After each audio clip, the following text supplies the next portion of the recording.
There we go.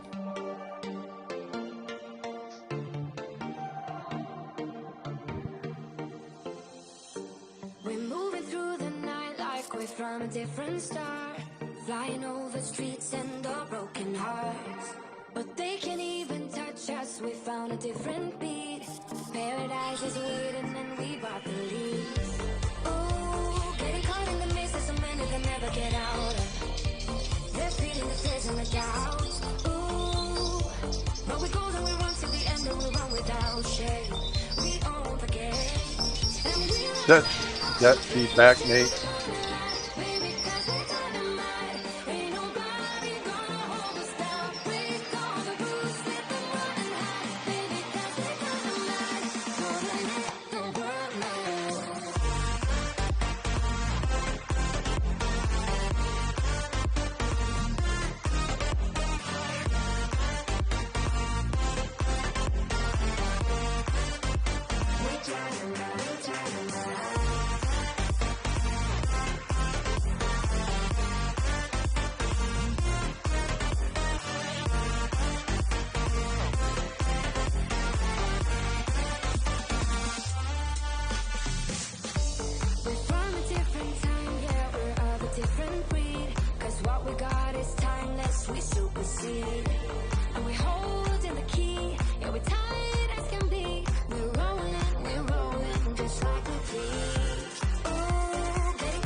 All right, everybody, it is time for another office hours. It is the last day of summer. We're going into the first day of fall. The colors are changing. The heat is here in Indianapolis, and we're bringing the heat today with a new subject line talking a little bit about DeviceHub. And do you know what it is? And does it really matter to you? We'll find out.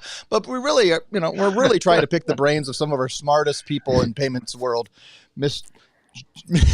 Screwing that up. Jenny and Mike. I was trying to come up with a Mr. and I was like, it just doesn't work. So we'll go. Mr. Mike's, that's on Mrs. Jenny Rickle. Yes. And I was like, I can't put the two together. That's wrong. So we're going to. Right, so I am here. How is everybody today? And how is the last day of summer? Does it feel like the last day of summer? It's always weird when it hits here in September.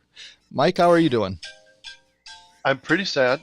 It's okay though. It's 80 degrees here, and starting Friday, I think the high is 60 and the low is 40. We're doing some camping this weekend, so it's going to be great camping weather, I like to call it. I'm just still hanging on. I was swimming in my pool last weekend. Actually, it was about 75, 76 degrees, a little chilly, but I'm hanging on for every bit I can, to be honest. That's what we've got to do. I mean, just got to make things work. You got to get through it. Just like I have to remember to mute my phone, so when phone calls come in during the time, it doesn't ring through.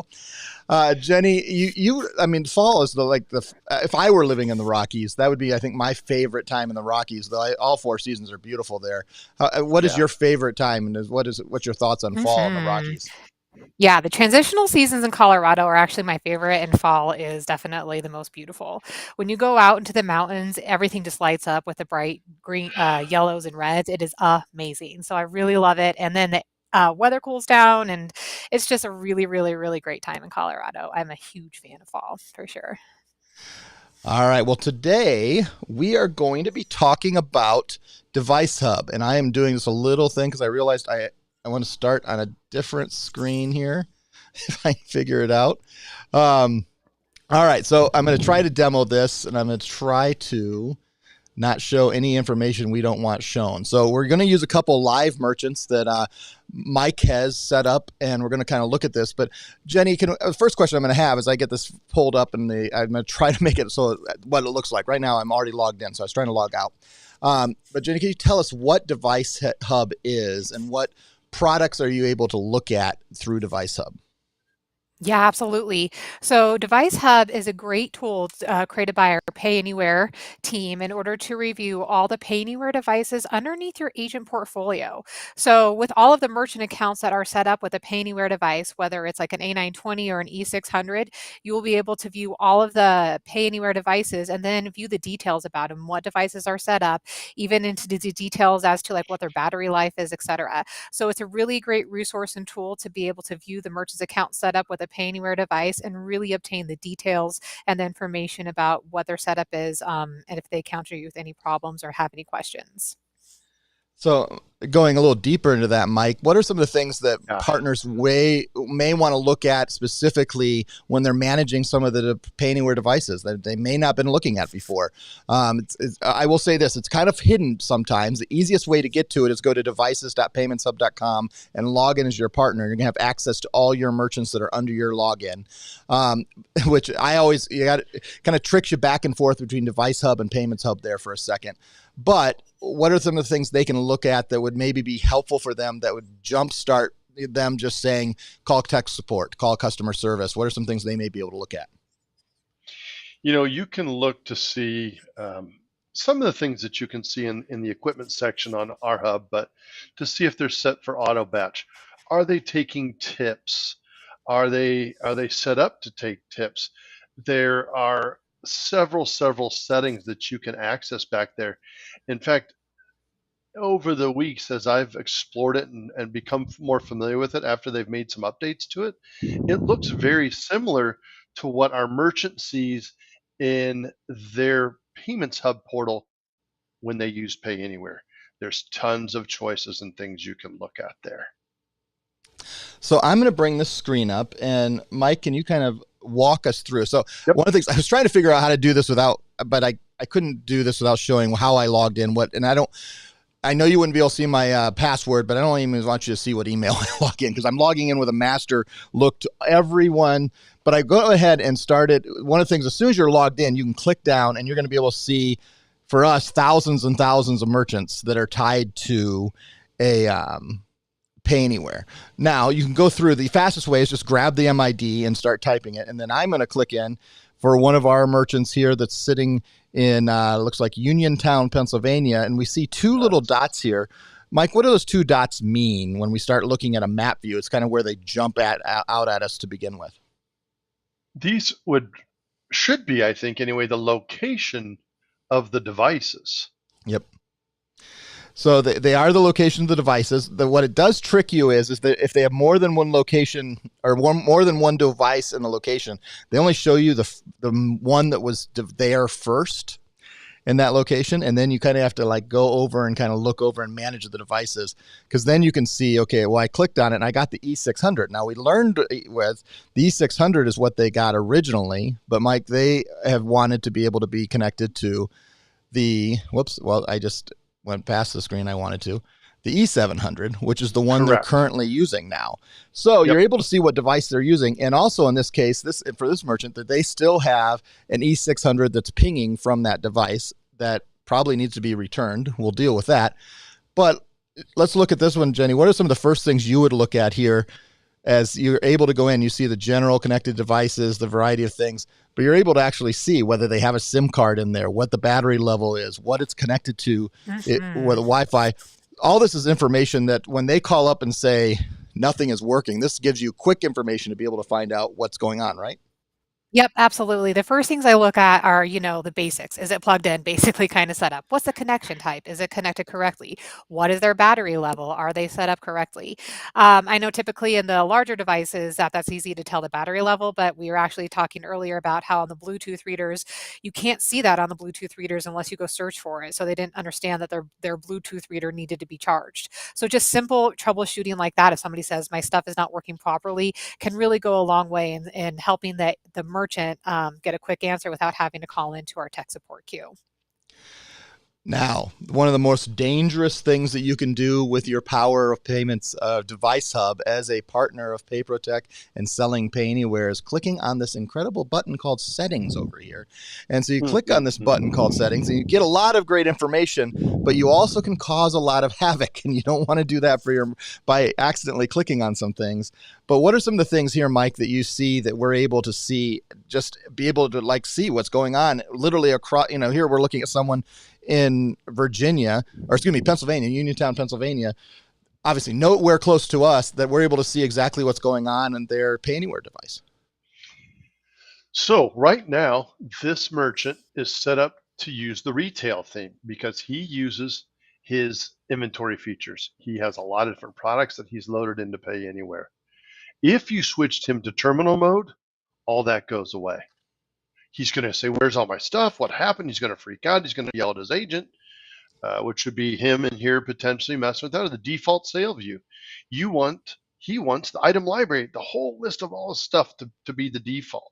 You could click that drop down and change it to something else. And again, he's going to walk up to his machine and say, what happened? This isn't what I requested. As I said, these are very similar to the settings he has in the back of Pay Anywhere. So as you go further down, do you want to assign your own invoice number? Here's another one we could look at. There it is, tax.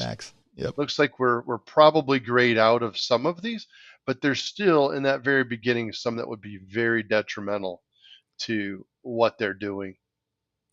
Yeah, some of these things you aren't able to control, but at the same time, let's say a partner, if you want to wow a new merchant and say, look, I'm here to support you, and they pull up their device, they're across town or across this, US somewhere, wherever they are, but not in your location. You say, hey, I'm going to switch you from retail mode to terminal mode. You simply can make that change, ask them to log out and log back in, and it'll go to make those changes for you. If you want to do some of the things, some of the stuff you're not going to be able to change, but if you want to do enable barcode search or change, let me bring up the screen here, the receipt settings, or I think one of the coolest things you can do as they bring in their device is preload that. If you have their logo ahead of time, preload that logo for them. So the first time they jump in there and they, go in and think, oh, I would like that logo, and they have to go back over to payanywhere.com or payment and be logged over to Payments Hub to be able to do those changes. You can do that directly here for them and help them design their receipts. And you can add, I think, one of the most powerful things. Hey, do you want to have an email that gets every receipt you have? Click that little blind card. I don't know why it's BBC. Question there. Am I missing something? I think it's blind carbon copy, I believe there. Now I'm looking at it. Homage to the Queen. Yes, that is. But you can simply just click on that and it'll ask you an email, and then you can send them so they start getting their addresses.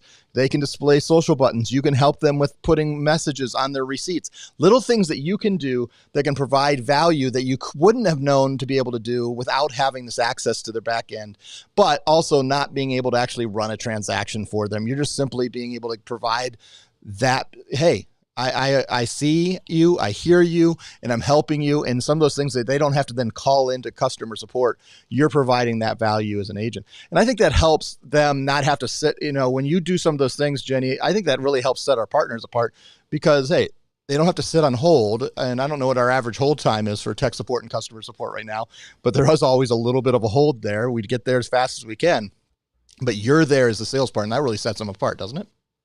Absolutely. The more you can create that connection with your merchants, the more that they're going to recommend you and network with the other businesses in the area, and the stronger that your business will become. So if the merchant can rely on you just for help of those simple questions, that is really going to go a long way of building your business profile and creating that great reputation in order to sell more accounts and, submit some more applications and get everything rolling. I like it. And look at these cool things that you can see. Like here, you can see that, hey, the Vapor X, they're showing a demo here. It is showing you the sample receipt that a Vapor X is not selling sugar cookies and espresso, I don't believe. But it gives you so you can see exactly what the receipts are, all the changes you've made, be able to manage these things. And then I think just also know, okay, well, are all their devices, and I think occasionally checking in and making sure, hey, did they, do they have devices I've forgotten about sitting over there? But there's so many things you can do here. It's very similar to the back end. I know it's going to prompt you into reboard them if they aren't on cash discount already. This particular one already is on an edge program, already set at our wonderful 4%. And we're thankful for that. And so they can enable that.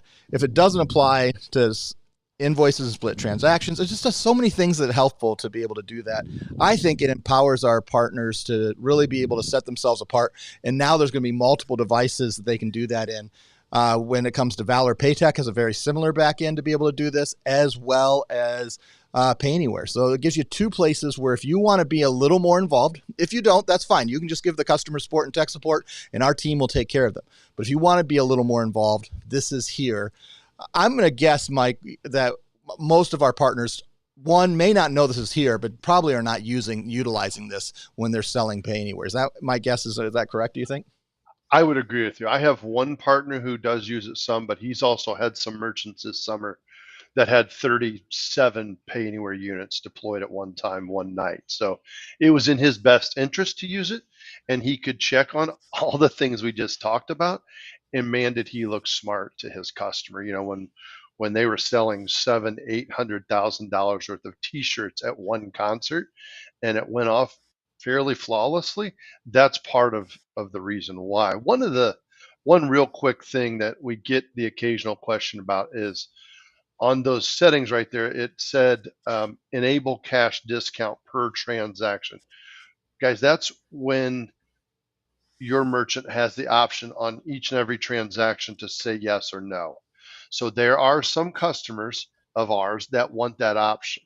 If they have a regular customer or a very large transaction or a specific person they made an agreement with, they can use that function to waive the edge price increase for that one customer. Remember, though, the merchant will be paying the fees on that transaction, and always make sure that we clarify that with them. That is important to know. All right, as we close this up, this is just a quick little reminder, and this is me actually probably, forcing my hand a little bit and encouraging. I think it's a cool thing. Most of our partners don't use it. And I think it's something for those who are wanting to be more hands-on, to be more in touch with all those merchants that you're connected with. It just gives you another little piece. Am I missing anything that we should have looked at DeviceHub? Certainly, I want to remind people it's only PayAnywhere devices, but it does work with the, I specifically didn't click with the 3-in-1s, usually that's connected to the phone or their iPad. It's going to show you where they are. And if you have a mobile, in fact, I know one of the local handyman services that uses it here, they can actually track where their people are going and where their handyman are in the local area, because they can see where they are as long as that device is connected and they're connected on their iPhone or their Android device. But is there anything I missed? Anything we should highlight? I don't think that you missed anything, Nate, but just to reiterate, it's a really great opportunity to give the merchants a little bit more control of their devices, as well as you set yourself as a sales partner to have a more hands-on experience and provide the support that the merchants need. So it's a great opportunity to take advantage of. I will also say, when you pull up your merchant list, and I was just looking at this now, it will pull, certainly knowing which of your devices or which of your merchants, it's going to give you a list of every merchant in your system. And not all those merchants have PayAnywhere. So you can pull them up, and you're not going to show any of the devices that they're connected. You're not going to be able to do all those things that you're able to do with the PayAnywhere devices. So make sure you notice that. I actually was just paying attention to that I have access to tens and tens of thousands of merchants that aren't on PayAnywhere when I pull up and scroll through the list. That's why it's helpful to be able to go through and know which ones are. You know that as your partners. And then I say you always using that mid is the fastest way, that MID, to be able to jump in there. Mike, any last words? Yeah, two quick things. One, this is one of those activities that I encourage partners to do periodically. So the other one is click on your merchant list and just browse through there. See if you have anybody that hasn't processed in the last 30 days or yet month to date, or if the amount is different. Same thing with these. Pick a few and browse through them periodically. Hey, is this one down? Why is that not, why is there no heartbeat on that one? Or whatever the case is. And then secondly, hang tight as we get closer and closer to seeing Valor terminals in our offerings, because I think you're going to really like the back office for Valor that the merchant will have available, and all those different things that we're looking at are all right there for them. So that a lot of level one tech support is handled hands-on between the agent and our office and the merchant potential. It's just really going to be cool. That's awesome. All right, as we close off another office hours, we'll have more things to talk. I want to remind those who may be watching live or anytime, every Thursday for the next several weeks, and then eventually it's going to be every other Thursday. ChargeZoom is doing a training and Q&A just on their product. We just sent an email about it. You can also get information about that through mypapertech.com. But make sure you sign up. Get into one of those trainings. Get into one of those Q&As and find out about ChargeZoom. We're going to have other webinars on all seven of our vendor partners that sponsored our event in California. They're all working with us to put some trainings together. So look for more of that. ChargeZoom is just the first of 7 to jump in there. Mike, Jenny, thank you guys very much. Last words of wisdom before we sign off for another time here on Office Hours? Just have a PayProTech day. Ooh, I like that. Enjoy PayProTech Day. All right, on that, have a PayProTech day. We'll see you next time on Office Hours. See y'all.